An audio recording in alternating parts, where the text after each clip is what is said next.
Jacob Sanderson, Billy Milestone, and your host Thomas Tipple. Dynasty Podcast. This is the Full Tilt. Full Tilt. Full Tilt. Full Tilt. Full Tilt.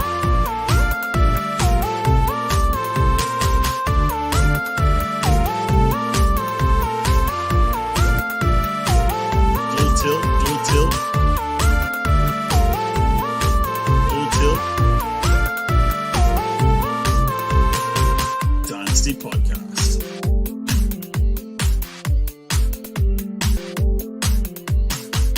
Jacob Sanderson, Billy Milestone, and your host Thomas Tipple. This is the Full Tilt Dynasty Podcast. You and me go fishing in the dark, lying on our backs and counting the stars where the cool grass grows. I saw Jacob smiling and giggling over there. They never know what I'm going to throw at them. No, we're never prepared. I never tell them what we're theming with week to week, as I've now developed a fond attachment to creating new intros each week. 'Cause it makes me laugh, and it makes our boys laugh, and that's what matters. So this is it. This is the Full Tilt Dynasty Podcast. We've gone fishing in the dark with this being Scott Fishbowl week. I know some people haven't finished like the rest of us. That's the MCR division. Number one, shout out. Big shout out. But I am your host with the most time on his hands. That's Tom Stipple FF to my right over here, as usual, being his lovely, gorgeous self. It's FF_RTDB. And down below, our man is back to stump us again this week after the Impressionist did a great job stumping Tyler Karp and myself on Billy's Stat Corner. Did you enjoy that, buddy? You like that? You like that? It was good. Felt unnecessary. What have I ever done to you? Hey, I had a hard time focusing. It was You so missed good. the podcast. That's what you did to me. But that I'm sorry. that's legit. You can take that up with Patrick, the HR alpaca behind me. He will hash these concerns out. Down below me, that's Big Billy FF back on the show today. And man, what a week this week was. We're going to get into Scott Fishbowl stuff. This is the Full Tilt Dynasty Podcast, but with this week being a special week, we're going to do some Scott Fishbowl stuff because it's fun and it's been cool. And we now have the future in DFS and best ball to my right. So we're going to use him to break down this redraft thing because it was a very stressful thing for me, which I just want to mention this week mentally was a bit of a weird one for myself. I disappeared for a little bit, kind of toned it down. But guess what? The beauty of being in the community that we're in, it gives us something to fall back onto when we need to pick ourselves back up again. So here we are. We're back at it. We're kicking you off into the weekend. We're getting you started the Full Tilt Dynasty Podcast. Now, we know there was a little bit of news in the NFL this week, and we don't want to sit here and just drum it out. It's been drummed out.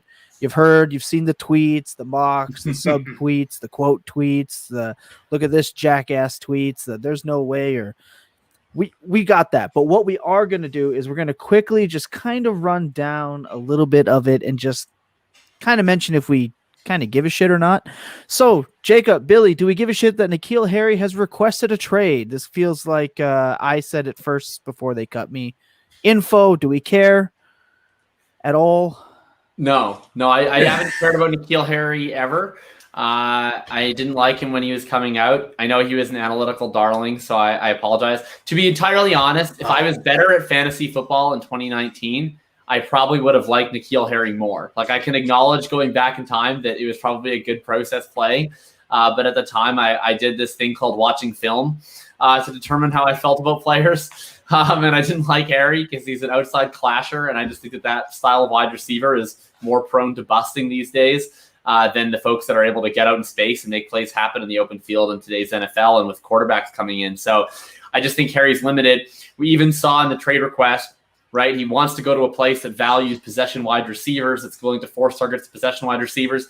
That place is 2004. Like, I'm sorry, but right, it's just you look at the most efficient offenses in the NFL these days. They're predicated on yards after the catch. They're predicated on space, and a guy who's going to go out, post up an X wide receiver, and try to make contested catch after contested catch. If you're not that elite guy at it, if you're not DeAndre Hopkins, if you're not Allen Robinson, it's not going to happen.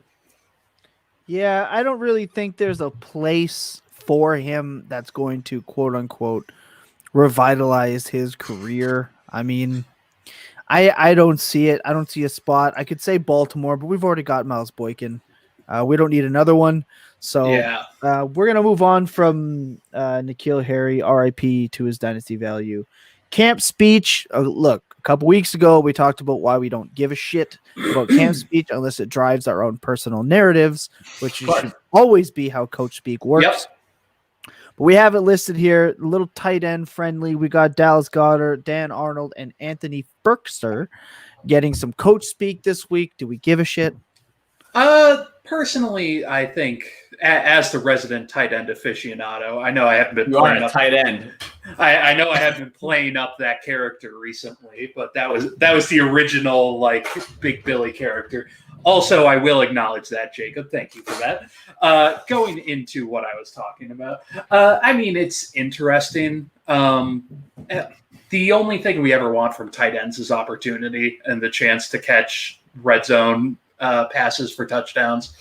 That's all we ever ask for. And it seems like in the names of both Dallas Goedert and Dan Arnold, that's something that's interesting, and they have the potential to do that.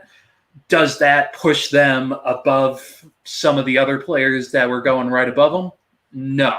Does that mean I'm more likely to grab them in a late round draft ahead of N'Keal Harry? Probably. But that's... Well, I mean, you can go to waivers and pick them up. That's the only thing that really interests me. The one that did kind of catch my eye, and I specifically included this in the show doc, is the one coming out of camp about Anthony Ferkser. Dad bod extraordinaire. The Ferkalicious? It wasn't like Mike Vrabel coming out and being like, this guy's going to be a big part of our offense. It was actually Delaney Walker who came out and said, like, Anthony Ferkser is a very talented tight end who is going to do things for this offense. That is sometimes that I'm almost willing to buy into more than if like a coach came out and said Ezekiel Elliott looks so much faster than last year. Like I get that players want their friends to get the bag and all that stuff, but Anthony Ferkser like played himself into a role last year. We can make all these jokes about Jonnu Smith being the athletic demigod that he is, but Anthony Ferkser produced with another tight end on the team as the number 2 on the depth chart. Now, granted, he has Julio Jones lining up across from him, but like I think Anthony Ferkser, I know he's dead in the water after the Julio Jones trade, and like his ADP went fucking 10 levels down, but I think he's an interesting grab. No, I actually got more into Ferkalicious recently. It doesn't have anything to do with the camp hype, but it's to do with the ADP. Like I'm not a vacated target chaser. I'm especially not a vacated target chaser with guys who run 4.8, 7.40s. So that's usually I'm out. So when Julio wasn't there and everyone was drafting Ferkser in like round 12 of best ball drafts, I thought that was absolutely completely crazy. However, I don't really have that much of a different take on Ferkser now than I did then. Corey Davis, of course, pulled a lot of targets last year. He had about a 23% target share. I don't think Julio is going to pull that many more targets than what Davis saw last year. And there was certainly enough left over for Ferkser and Jonnu Smith. You know, I believe that targets are earned. So I don't believe that if Julio wasn't there, all of a sudden Ferkser is going to see a 25% target share. I think Ferkser is going to get what Ferkser gets. And actually, he was pretty efficient on a routes run basis last year. He was drawing a target on over 20% of routes run. I've really, really been enjoying listening to Ben Gretsch, who's on the Stealing Bananas podcast, and he was doing something on Establish the Edge with Mike Leone where they were doing projections. And I've been learning a lot through that. And Ferkser, he drew targets at a pretty good level when he was on the field. We know he'll be on the field. He was productive in college. Of course, it was in the Ivy League, but he was productive. Yeah. And I don't know. I'd say I'm more interested now because I think the offense will be very efficient. He'll probably have some touchdown upside. He's fine. I would say I like Dan Arnold similarly. There's some opportunity there. He's much more athletic. I mean, I don't know. They're like a tight end 3 on your dynasty team. Tight end 2 if you have some problems. I have a similar feeling as it comes towards AJ Dillon. Like in that case, there was a point in, when was that? April, when AJ Dillon was pushing into like the 6th round of dynasty startups, 5th round, when Aaron Jones was going to be gone. Specifically because of this one. But I apologize. All of a sudden, Aaron Jones signs and AJ Dillon just gets thrown to the back of the draft. And I think he could have, like, I was a huge advocate for Tony Pollard last year. I think he could be Tony Pollard in this case, a flex option any given week, who, if he gets the opportunity, could very seriously produce. And any given week, he's going to have some serious touchdown upside. If AJ Dillon has a week where he gets 2 touchdowns just any given week, I don't think anyone's going to be surprised by that. He's going to guss it up. Yeah, exactly. So I'm just glad you've come around on him since draft day. I hate many yonders ago. I hate the pick the same way I hate the ETN pick. But for fantasy, I like both players. That's funny. Next How dare on you the compare note, Aaron Jones to James Jobelson? Oh, God. It's not even that. It's Joblison. Just shout out to Nate West. What up, Bryce? Good to see you got stuff up and working for you right now, buddy. Chat soon for sure. On the list, we have the NFL is punishing teams. There were some fines handed down. And like OTAs canceled. Yeah.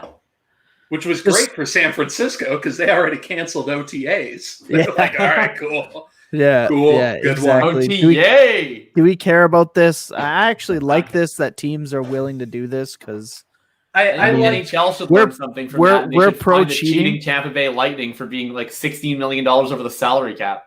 Or England for shining lasers into goaltenders. Everyone applauded the Chicago hockey team before I get canceled real quick. The Chicago hockey team for doing that in like 2011 when they were all like, "Oh, they're so smart." Tampa Bay does it to win back-to-back titles, and they're like, "Bah!" "No, come on." They played the game. Whatever. Montreal just sucked. Boo Habs and the Blue Blanc douche. No, thank you. Buds all day. Yeah, Buds all day. Go Tampa. All day. In all seriousness, it's a good thing that the NFL is doing this. I like some form of accountability. I like that teams are breaking the rules to gain an advantage at this point in the season. We didn't have that last year. We didn't have the opportunity for camp. Sabotage. Well, we didn't have a season last year. Exactly. So I like it. Teams are getting back to the way they were. I'm sure we'll hear reports about Bill Belichick, recording practices and stuff again this off season because every couple of years that's what they do. So not really anything to do here. Breaking the rules at summer camp always worth it, right? We've seen countless movies about that. Like if you go to summer camp, they're like, don't be fornicating in the opposite gender cabin, right? You're still going to do it. You might have to pay a little fine. You might have to get a little slap on the wrist, maybe a little slap on the ass. Well, maybe that happened during, but you're still going to do it, and it's still worth it, and it's fine. You're in a wonky mood today. Look, I'm out here recording a podcast. This is my pregame. I'm going out brewing with the fam later. So I got my Labatt 50 here. Shout out to Canada. Shout out to spelling defense and offense with a C. And we're getting ready to go. I'm so glad I wasn't invited on to that this argument today. Pubathon, so that's fine. That's fine. It's totally fine.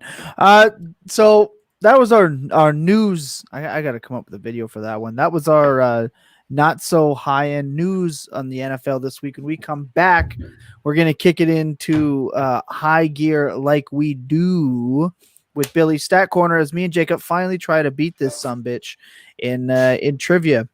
Today's the day. Maybe he'll take it easy on us because he wasn't here last week. Probably not because he's a dick, but we're gonna find out. Hang tight.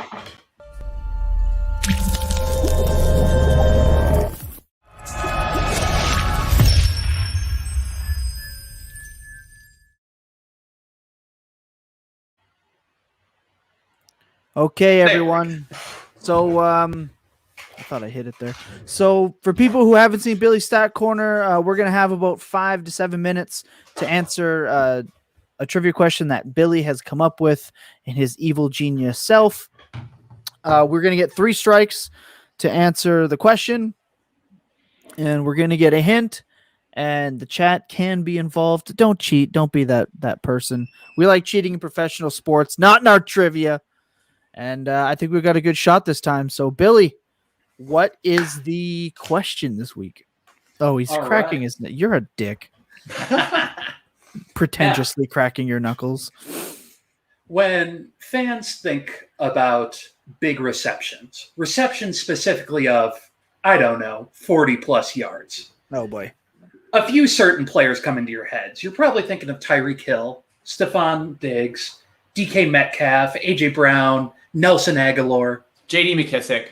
Yeah. JD McKissick. All of them are currently tied for number 4.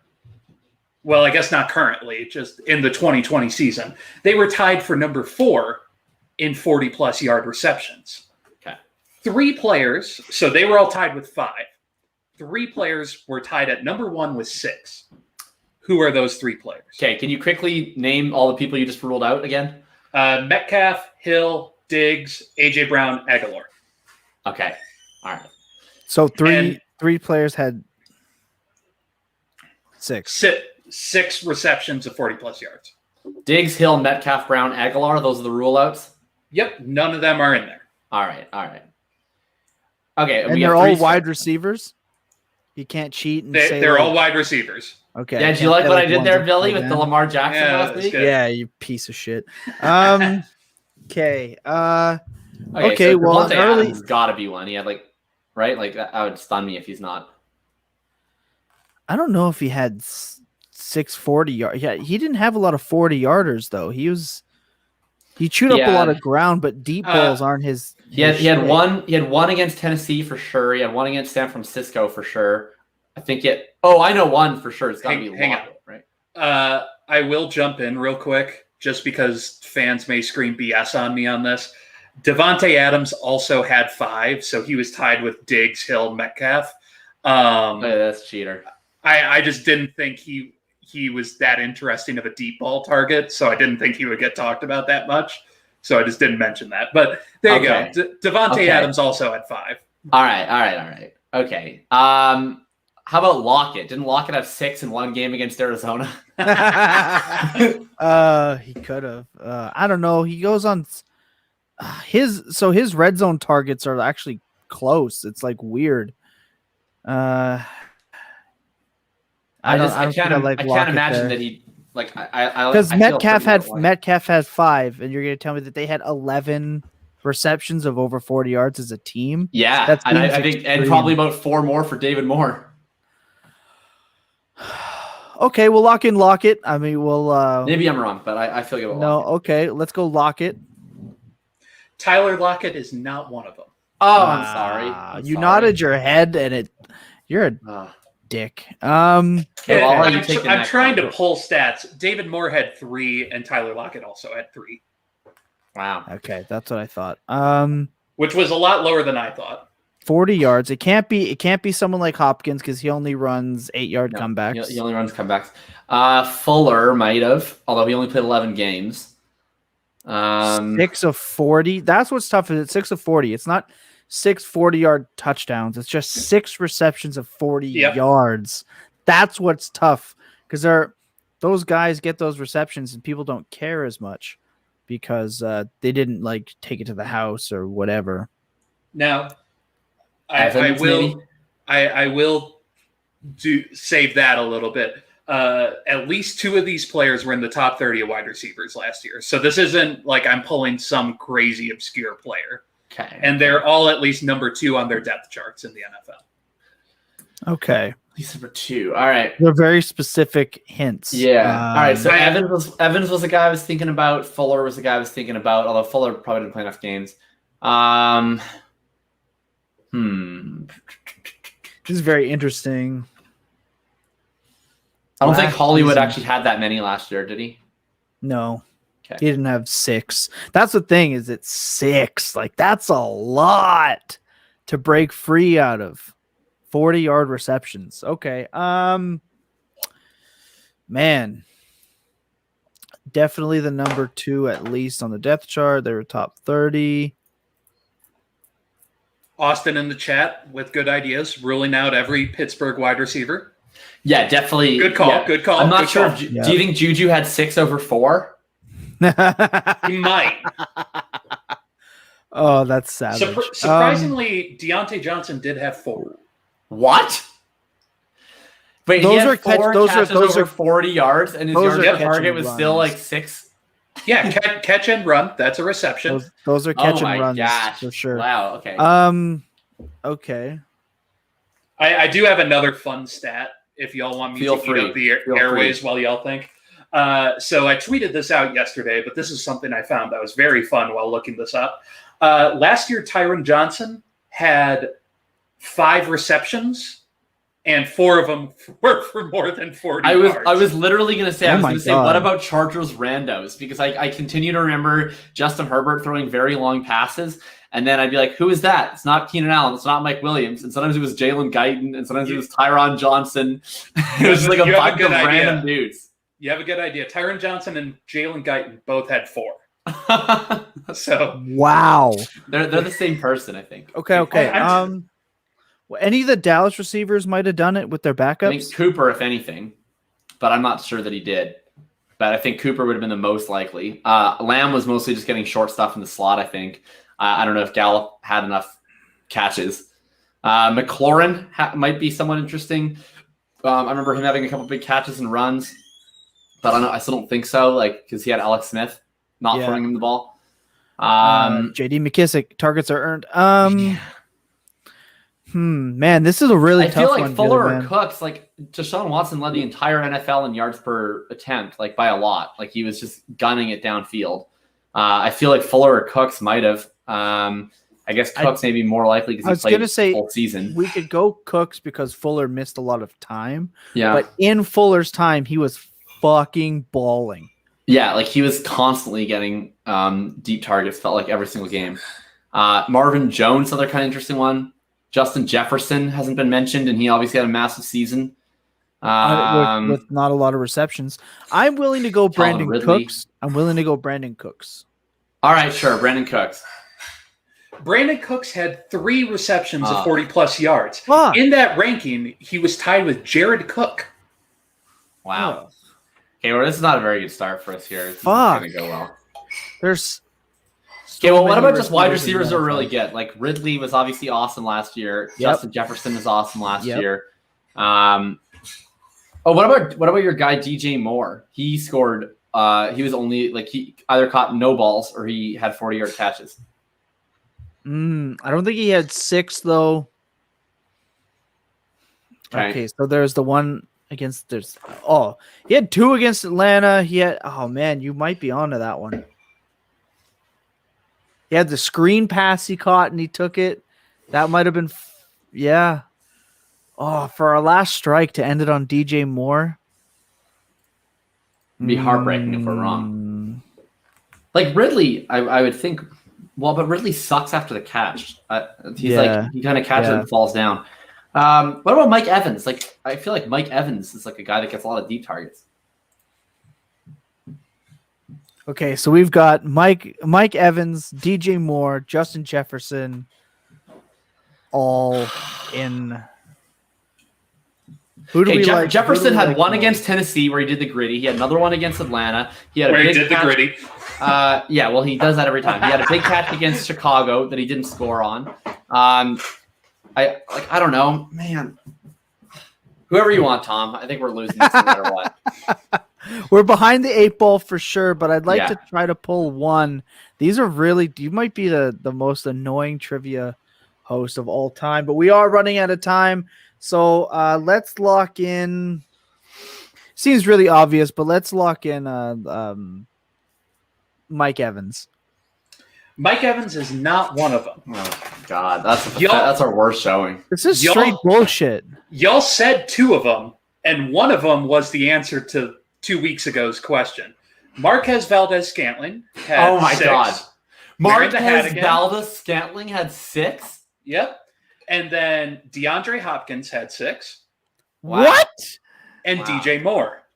Oh, Wow. DJ! So we Okay, were never well, going to get. I We don't were think you were never ever going to going to get get this MVS. right. Like, if you want to question whether Aaron Rodgers might be due for some regression, like, holy Marquez Valdez-Scantling, what in the world? That's insane. Yep.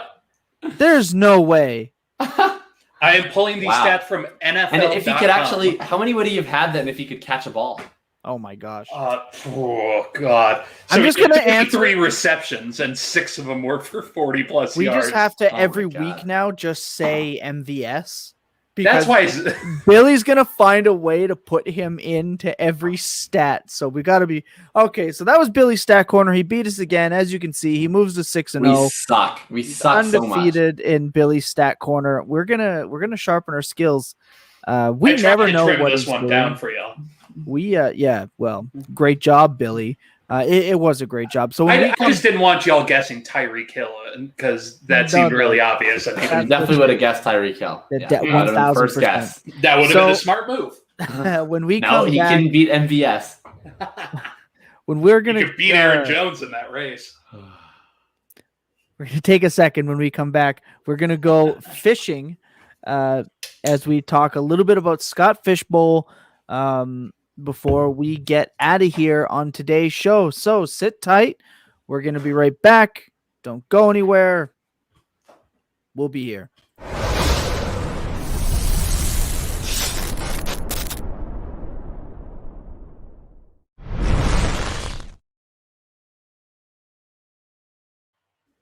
That's right. We are fishing in the dark. Scott Fishbowl week is a big week for a lot of people. And I did mention it earlier. I just want to shout out, the people that we draft with. I mean, there are a lot of people out there and I think there's 1,920 players in the Scott Fishbowl this year or something. Yep. Something outrageous to that nature. But you know what? It's meeting so many people, communicating with so many people, hearing ideas and opinions, and you have your draft slot chats and your Slacks and your your division chats, and then you're already in other group chats where everyone's talking about it. It's probably the most uniting thing I've been a part of when it comes to this year fantasy football. And I did just want to throw out, if you didn't make it, if you're on the outside looking in, if you're feeling bummed or a little sour, don't be upsetty. Eat some spaghetti, because if you keep working and you keep applying and you keep trying, you're going to get there. None of us expected to get there this year in our first year, but here we are. We're going to talk about it. Guys, strategy for this, it seems pretty either you just fade QBs completely or you drafted them early. That seems to be the two approaches that I've noticed. People are willing to just yeet quarterbacks to the sun, load up on those running backs. Going into the draft, I know we don't like to do a lot of this is what I did, and blah, blah, blah, blah, blah, blah, but today we're throwing that out the window. We're going to talk a little bit about it because, well, I want to. So, Jacob, when we went into this, were you using your same usual like best ball-ish strategy, or do the settings really change that for you? They did change it for me, but what was interesting is I just think the industry, first of all, shout out to everyone who took the time to put together some Scott Fishbowl content. Especially for folks that aren't total degenerates like me grinding. I'm now at 87 best ball drafts completed. So for people that aren't living that life, I didn't know such that a help, number. right? Because coming into Scott Fishbowl, right? I'm very dialed in to where the redraft market is right now. But so many folks are coming in either in a dynasty frame of mind, or they're just a fan and haven't thought about fantasy football the entire time until they, decide to start the Scott Fishbowl draft. And so all the content that was out there was great. However, I think that people took a little to the extreme, in my opinion. I saw tight ends going obscenely early. I saw running backs just flying off the board with utter. People were salivating at the teeth to get running backs on the roster. They took so many running backs that I had to change my name on Twitter. I'm no longer run the damn ball. I'm throw the damn ball. So I'm now TTDB on Twitter because I couldn't handle anymore. What people, I think, don't quite see is that just because when you look at the value over replacement, right? And I did a value over replacement analysis of the Scott Fishbowl, and you can find that on Twitter. What people don't understand fully, I think, is that yes, these running backs at the end of the year or week to week are performing better than these wide receivers because of the scoring settings. But they already do. We already know the reason why my Twitter name is Run the Damn Ball is because running backs at the very elite level score more and are harder to replace than wide receivers at the very elite level. Yep. This doesn't change that. The problem is that they're still a lot more fragile. Because they get hurt a lot more. They're entirely dependent on usage, right? Whereas a wide receiver never comes off the field. A coach can screw a running back much more easily. And running backs can get replaced off of the waiver wire because Wayne Gallman, becomes an every week starter in week 11. James Robinson comes out of nowhere. Mike Davis comes out of nowhere. So all of these elements at play, they're still at play even when the scoring settings change. We don't play in a vacuum. And so I think that people might have overcorrected a little bit, and I ended up taking like 7 wide receivers, I think, with my first 11 or 12 picks, and that became, sort of the pivot that I went to. Yeah, it for myself. Okay, so a couple weeks ago we did the Let It Go episode, and we were letting go certain things, and mine was letting go, not drafting a quarterback because I want to be cool. And as I was staring down my spot at 111, and I looked at the quarterbacks on the board, and I went, we're hanging on to that take this round. And I snagged Saquon Barkley, who's fallen a little bit in my Dynasty rankings. But when it comes to this season, I mean, at 111, it's really hard to argue taking the chance. And when it came back around, I went, oh, let's look at the quarterbacks. And I went, all right, maybe I'm not letting it go yet. And I took the ultimate anti-dynasty running back in Derrick Henry because it's redraft. He's the big dog. That's right. And the big dog will be back. Any wrestling fans out there anyway. And I didn't snag a quarterback till round 3, and then I got Baker in like round 5 or 6. So it's like I kind of faded them. I kind of didn't. But yeah, it was still running backs for me. I took 3 running backs and 2 quarterbacks in the first 5 rounds. That was what I did going at. Then after that, I was just like taking basically anyone you've heard us talk about on the Full Tilt Dynasty podcast is who I was picking up. Gerald Everett, Cortland Sutton. Like, it was a very Full Tilt Dynasty approved best ball draft. We'll see how it plays out. The rest of my division they were tough. They were quick. And of course, you know I drafted Justin Tucker. Like, Hey, same. I got Justin Tucker too. There we go. That's what's up. If you're drafting a kicker off the board, Justin Tucker, baby. I got Justin Tucker and I got Greg the Leg Zerline. Oh, see, you drafted 2 kickers. What a bum. Oh, can't wait to add my third, buddy. I love it. Billy, when you walked into the Scott Fishbowl, what was the strategy initially? I'm very sad. I'm very sad. Oh, strategy was sadness? Yes. I have some medication if you want. That's usually just my game. I'll have a Labatt 50. It's not what I try to go for. That's just where I end up. I had done a lot of mocks for the Scott Fishbowl. And in all of those mocks, I was looking at the 212. So keep in mind, I was the 101. Yeah. I was looking at the 212, and each time I got a really good running back there. I got either Akers, Gibson, Aaron Jones. Akers at the 211. Yep. So when I went into my league, I grabbed Patrick Mahomes with the 101. Absolutely. Of course, you have to. Yep. Great value. Decide to punt on running back on accident because I took the best quarterback in the league at the 101. The 212 rolls around, and 1 wide receiver has come off the board, and it's Stephon Diggs. Mm-hmm. And I'm staring at the potential for a Tyreek Hill stack with Patrick Mahomes. It's tempting. You got to do it. It's very tempting. So I did it because also I noticed in those drafts is I was still getting a pretty good running back at the 312 because it's third round reversal. Yeah. And I looked at the running backs on the board, and I'm like, Akers, Gibson, Joe Mixon are all there. Everyone else has 2 running backs already. One of them has got to like come back around. Sure enough, none of them did. No, Yeah. the robust boys are out in full force. They're being robust. So I walked out with Patrick Mahomes, Tyreek Hill, and then Najee Harris and DeAndre Swift as my first 4-round picks. Look, people like Najee. I mean, you'll be kicked off the podcast permanently for drafting Najee Harris, but other people like him. You can join Tomley on the Walkabout. The Walkabout is a Najee Harris friendly podcast, but you can no longer be on the Friday show. I think Billy's going to replace me on the fantasy walkabout. Yeah, I'll bump over there. Yeah, it's just going to be it's just going to be called the Najee Harris fan club meeting. Yeah, Walkabout. So now, perpetually, which is actually that's his running style. Yeah, exactly.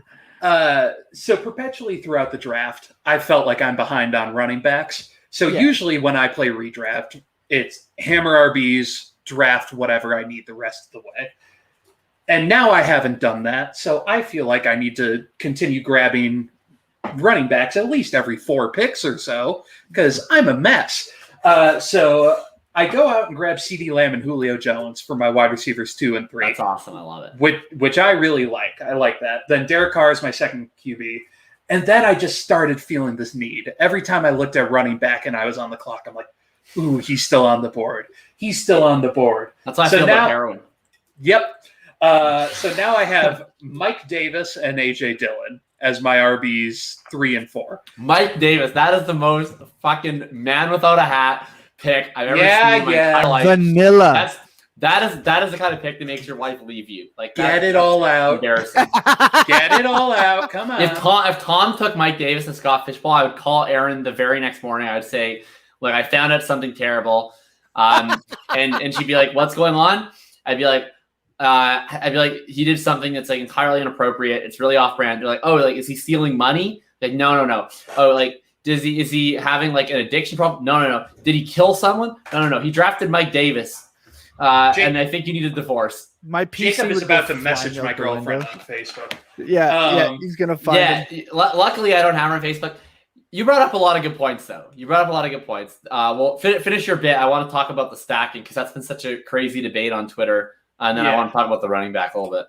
I do want to hammer home the fact that we can make jokes about me playing it safe. This is a very anti-me draft. So I just want to give myself some props. I do not draft this buddy. 9 times out of 10. So I as much as I hate this draft, and I do hate this draft. I don't think you should hate your draft. Your team's fine. I do hate this draft. As much as I hate it, I am proud of myself. So I'm going to ride that one.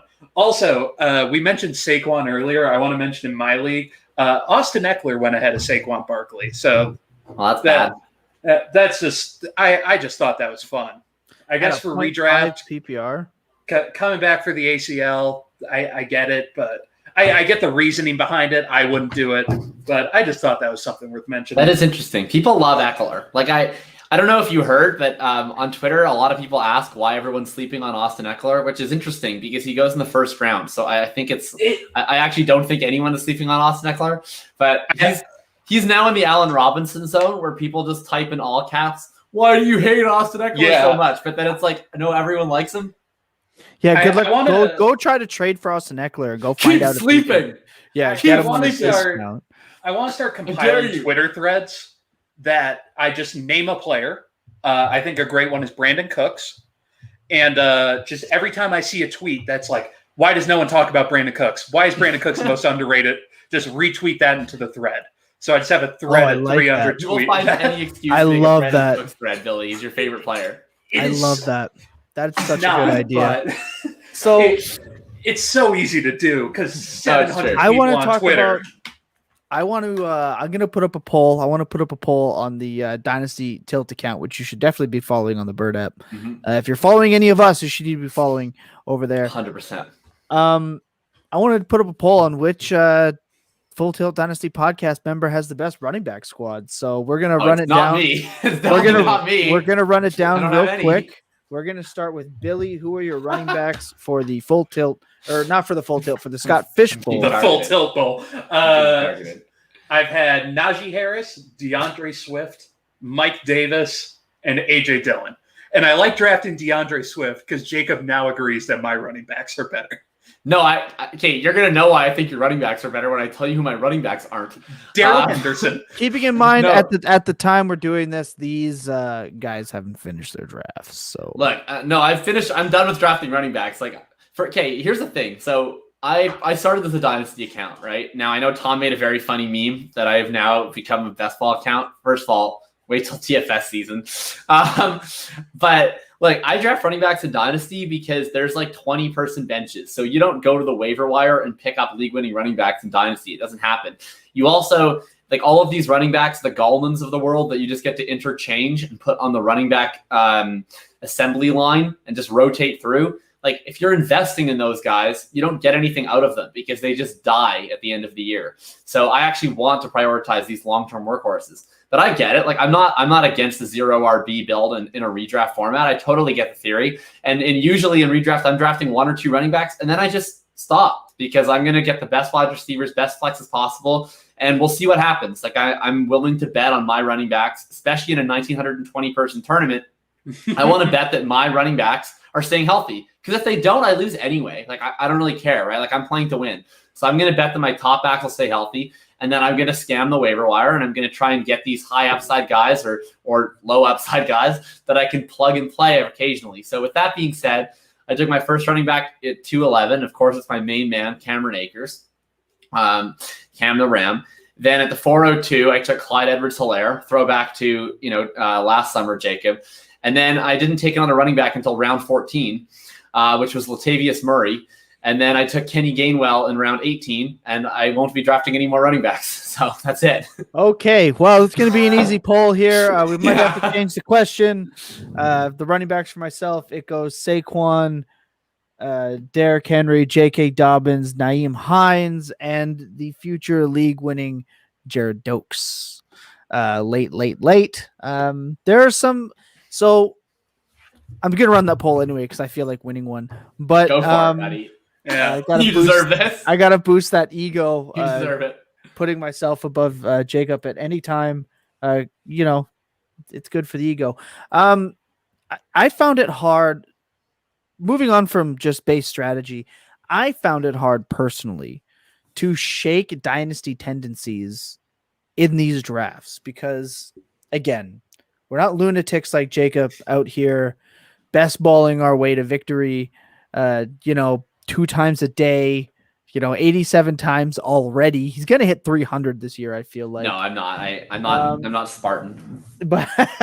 But like I found it hard. Like I still ended up with Kylan Granson in my tight end room. I still ended up with Mac Jones, Jordan Love, right? I still ended up with those later round flyer type guy. I guess less Jordan Love lately, but like I still ended up with those rookies or second year guys on my squads. And, I ended up with the Greek god of useless targets and, Kadarius Toney found his way onto my roster. Dude, he's a value. 17% exposure to Kadarius Toney in best ball, baby. He is. What a value. He is. So I found it hard to I could have taken like a Crowder or someone like that, but I found those dynasty habits floating into this redraft. And every once in a while when I was making a pick, I was like, redraft. But did you guys struggle through any of that? I know I did. Was there any of that kind of fluctuation in how you were making your picks, or were you guys just pretty much well locked into its redraft season? I mean, I personally didn't, but that's also because I play Dynasty pretty much like a redraft player. Like I play Dynasty for the next year or two. That's why I rarely have first round draft picks. And it's bad. That used to be me. I acknowledge it's bad. I know. But like that's how I play Dynasty. So when I'm going into a draft, I'm like, Derrick Henry, he's the guy can stiff arm Josh Norman. You just want to ride that big dog, baby. I'm like, God, put him in. But in that case, like that, I'm moving away from that. Yeah, I mean, there is like something in my brain that's like, oh, you want whatever rookie at the 212. You want some really, really high upside running back rookie at the 212. And I mean, I took Najee Harris and DeAndre Swift at the 312 and 401. But like, I think I'm able to shake that a little bit just because I play Dynasty for 1 to 2 years. Yeah, okay. That's Dude, fair. I'm such a compartmentalizer. Like I have to do this. Like I'm like Vivaldi with the 4 seasons. It's like once summer hits, it's a hot best ball summer. I fully turn off Dynasty brain. The only trades I make around and do best ball comes around. Like the only trades I make are either the ones that are sent to me or the ones that Tom and I figure out while we're drinking in his backyard. And So, then like I've got to stop drinking and trading. Like it's not. No, you did fine. You did fine. No, I know. I'm just saying in general. Eventually, it's going to lead to bad process because there's like We'll there was the big 101 trade that we made at your house 5 hours of negotiating. Yeah. In our early years of Dynasty, then there's drinking in the backyard. There's making trades when we're at Brown's social house. It's just not a good. Not a sponsor there, but one can drink. I just got to stop. No, drinking I just wanted to say quick though. Like I compartmentalize so hard. Like here, listen to my best ball exposure. You want to guess who my number 1 best ball exposure player is? First of all, Marquez Callaway. No, well, Billy is. It's Billy. This one's for you. It's Corey Davis. But you want to guess who's number 2? It's Jamison Crowder. Like, could you name a more off-brand player? I have 22% exposure to Jamison Crowder. Like, if I look at my running backs, don't you have a Twitter bio about hating on Tyler Boyd? Yeah, I think he's Jamison Crowder is Tyler Boyd, but in round 15. And then if I scroll over to running backs, like let's see who I have a bunch of. Oh, I have 17% Naheem Hines. I have 17% Gus Edwards, 15% Zach Moss, 15% Philip Lindsay. I have 14% Rashad Penny. Like we're drafting just absolute jamokes every single step. Like I fully turn on projection brain. So I would say like my best ball like approach and my dynasty approach could be more different, right? Like first of all, dynasty, I'm out here. I'm like, let's draft a bunch of young running backs. In best ball, I'm like, literally, how many wide receivers can I draft before I draft an RB2? My favorite team of the entire best ball season was drafted today. I took my RB2 is Gus Edwards at like pick 122. Like, Jacob, I don't know what you're talking about drafting Jamokes. That's that Miami running back that Tom keeps talking about. Yeah, Jared Jamokes. Well, it's gonna be a nice surprise, motherfuckers, when Jared Dokes comes through, whipping and weaving his way as an elite player from out of nowhere. He's gonna lose the job to Malcolm Brown. He's gonna be like, what job? Look, he's gonna be to lose. He's gonna be Raymond Calais. I understand that Jared Dokes. Look, I understand that Dokes has a mountain to climb, but like Ahmed, Brown, Gaskin could get hurt. I'm just saying that Gaskin could get hurt. If Dokes, you know, it's a bad sign when you're high upside rookie. You're like, God, I hope Myles Gaskin gets injured. He's not even a high upside. He's only high upside because if he gets in, he's gonna be what they wanted Kalen Ballage to be. Like he's the same. Look at the size of him and how he plays. Big boy. He plays well. He receives the ball well. I'm just saying, if you're taking a round 20 pick on someone to like pray that he gets on the field, I'm not going to be out here touting like Jared Dokes is James Robinson, and if it doesn't happen because the planets didn't align, the tectonic plate shifted, like it's not. I'm not going to be that guy, but I'm just saying. When it comes to dynasty redraft, whatever, I'll take him super late. No, I'm with you. Like I'm literally out here being like, why aren't you guys drafting Salvan Ahmed in best ball more? Like I'm like pumping Salvan Ahmed. So it's like if I'm gonna like try and sell people a bill of Ahmed, like you can sell people on Dokes. It's only exactly. I mean, we all have that, which is gonna lead us to our last point.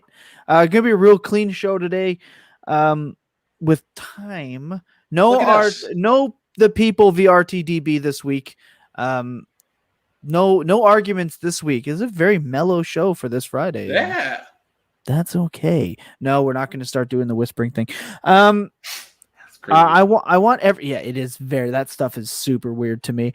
I want to just mention one interesting prospect for the end of the season, someone who could be traded, released, or get hype in camp. I just want to mention one. Mine's obviously Jared Dokes. I can talk about him all the time. Yeah, let's just Billy, I'm going to start with you here. One that I think is kind of, and I hate this player. I have a running joke about this player. Well, we're going to talk about him. Yeah. But one that I think is kind of interesting and may have a chance to be fantasy relevant this year, or he's worth absolutely nothing, is Preston Williams. He's gone off the cliff because he was injured, as he should be. Not he should be injured. He should be off the cliff. He should be injured. Yeah, he should hurt his knee. ACL. You're a savage. But like, I there's every time I look at him, I just see like this light come down from heaven, and I see it's like the Thanos snap. Devontae Parker fades into smoke, and like Jakeem Grant exists, but that's okay because we have Preston Williams. Shout out to Texas Tech. Hey, baby. But like that, He's repping. That is the thing that like there's just something in my head where I'm like, he could be like the big body wide receiver there who could be making catches on the outside while everyone else pushes downfield. Like there's just something there that interests me.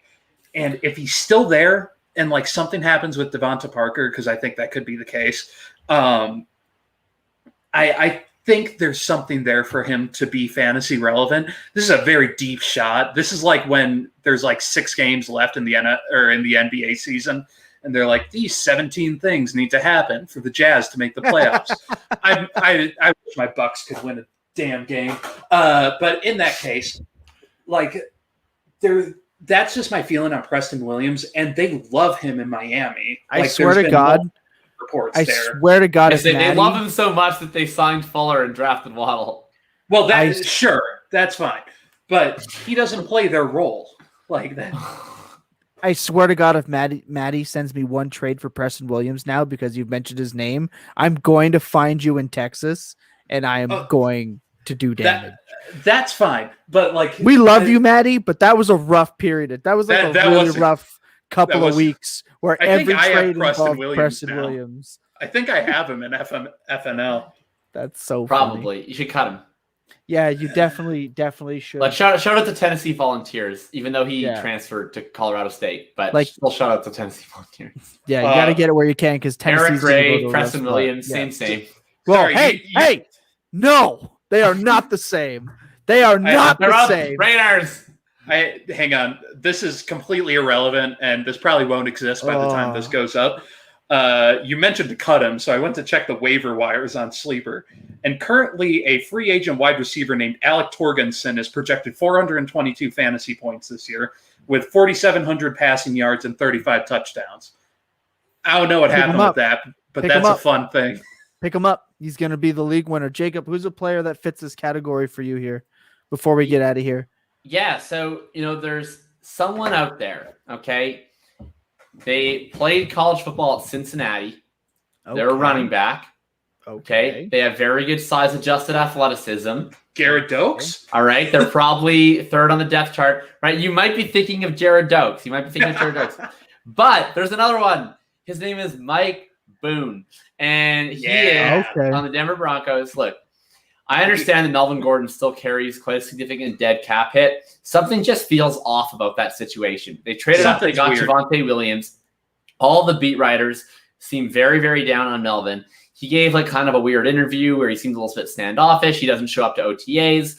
It's just something is off, right? He also had the DUI, of course. George Patton, who's now the GM, he comes from Minnesota, right? John Elway, of course, was the one who signed Melvin Gordon. George Patton did not sign Melvin Gordon. What did George Patton do when he got there? He traded up to draft Javonte Williams, and he signed Mike Boone, who he signed as an undrafted free agent while in Minnesota. He loves Mike Boone. Mike Boone's burst score, 100th percentile, runs a 4.49 40. And of course, he's been week 17 and preseason hero. So look, Royce Freeman is absolutely dead as a doorknob. Like he's more dead than Jacob Marley. It is impressive what he did. And like if somehow Melvin Gordon finds his way out of there, whether it's through, I don't know, a Rodgers trade, they don't just are think fed he's up there. with him, they don't like him anymore, He's there. whatever, or he gets injured or Javonte gets injured, whatever. Boone just brings something different to that offense. Like Melvin Gordon at this point, I'm not sure that he was ever the fastest or fleetest of foot back in the world, but he's certainly not now. He's lost about a half a step or two. Javonte, right? He's more that bruising running back. He's not the scat back. And of course, Royce Freeman, for whatever he is, he's basically just a boulder rolling down a hill. Mike Boone brings an element that nobody else has in that backfield. And so if somehow Melvin finds his way off of that roster, I just would be very interested in Mike Boone, who, even in like an 8 to 10 touch scat back role, I've always loved Mike Boone. One easy way to tell how someone's a complete gambling degenerate is if they like Mike Boone, because that's just saying, hi, I played preseason DFS. I played preseason DFS. I'm a degenerate, and I want Mike Boone to be a thing. Since we do have a couple minutes left, I do want to share my worst fantasy football beat of all time. Okay. Because it includes Mike Boone.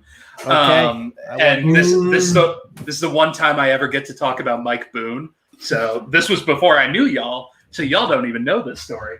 In one of our fantasy leagues, there's a guy named T-. Oh, God. Yeah, I know that one. I love you, man, but that one trade. Yeah, okay, go ahead. Love him. Me and him go to college. We met through home leagues. We actually had the same major in college, all that good stuff.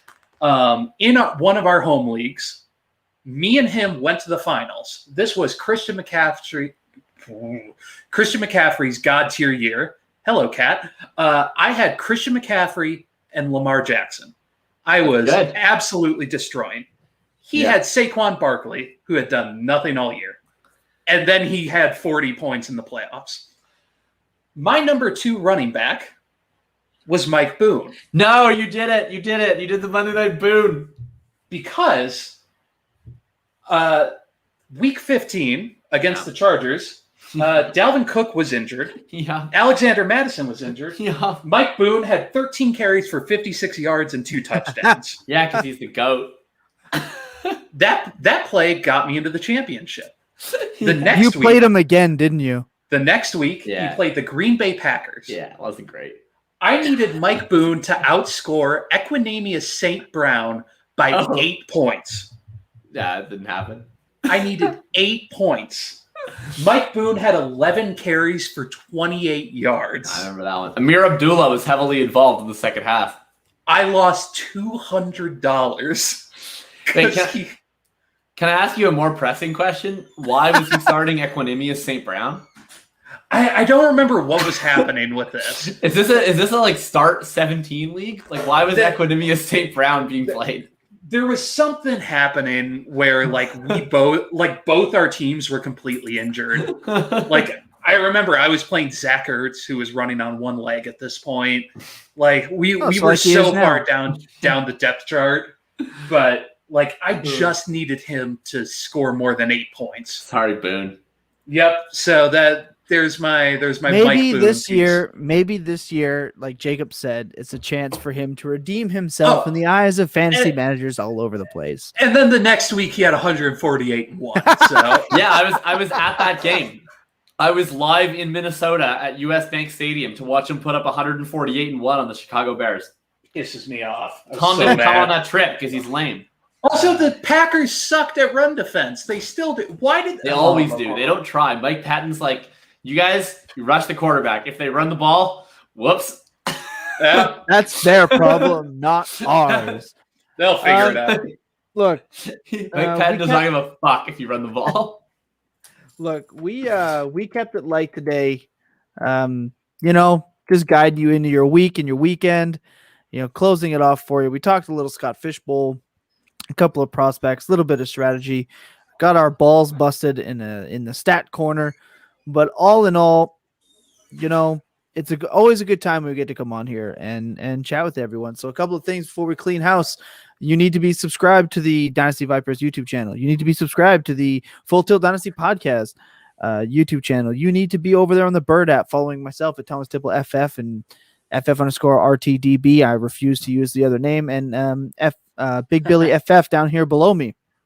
These are all things you should be doing if you want to interact with us, and we're totally open with that. There was no fantasy walkabout this week. We are readjusting the schedule. We are going to get it figured out. We're planning to have a Tuesday night fantasy walkabout this week where we kind of hit our crescendo of the value accumulation project. Crescendo, word of the day.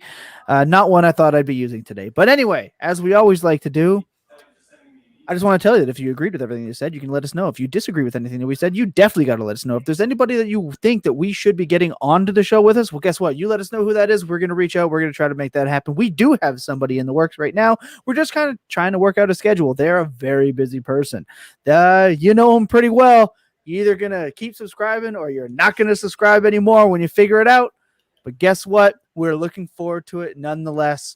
Huge opportunity for us over there. We have articles on the way from Jacob over here who previewed a little bit of his before we went live on the air. Yeah. Billy's down there doing his thing, making all of his jokes. I am here creating really stupid memes in between doing graphics for some really great people over there at the Dynasty Vipers and Fantasy Intervention. You can catch Jacob every Tuesday with Shane is the Worst and Chase Vernon over there at Fantasy Intervention. You can catch Billy here on Fridays with the boys right around here. Same bat time, same bat channel. And like we always like to say, every chance that we get is stay positive, stay kind, have a good time, be safe this weekend. And Jacob, like we say on the Fantasy Walkabout, just remember, when you're going out tonight and you're having beers, and you're having a great time, don't drive. Take the Foot Falcon. Good night, everybody.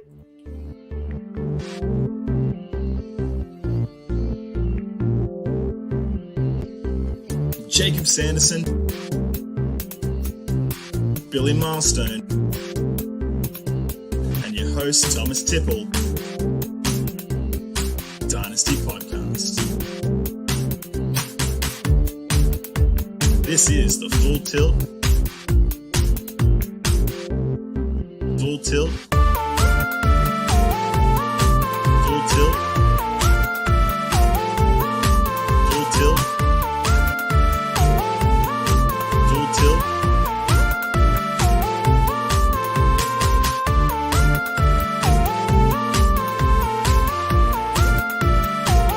Full Tilt. Full Tilt. Full Tilt. Dynasty Podcast.